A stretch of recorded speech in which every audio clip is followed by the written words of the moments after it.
de l'enterrement, voici ce qu'ils ont planifié. Voici le corps qui sera là.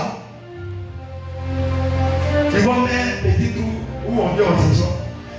À cause de toi, ils vont creuser un trou. Mais ils vont creuser tout là. Quand toi tu vas venir, déjà ils ont organisé plus de 10 sorciers envoyés comme toi. Ils sont déjà là, ils sont prêts. Ça veut dire que si tu quittes à la Kota, les gens viennent te tuer en même temps. Parce que c'est un combat terrible. Si tu n'as pas pu, ils vont attaquer ton frère. Si tu n'as pas pu, parmi vous là, quelqu'un qui n'est pas dans la sorcellerie sera pris.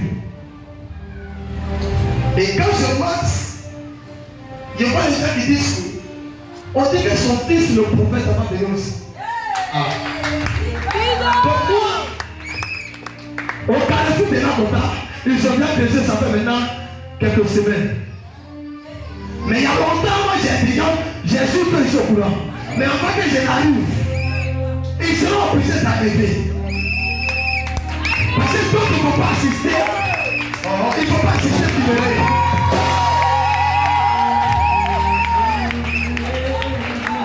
C'est pas le pasteur, on dit que amen, amen. C'est pas le pasteur qui dort. Maman, tu as engendré un fils établi de Dieu.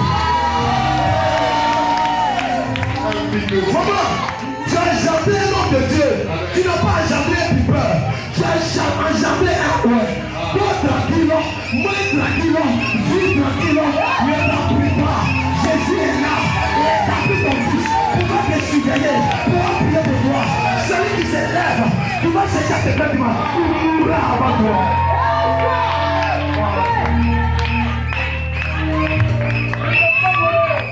Maman, si ton pouvait, c'est que je ne suis pas prophète.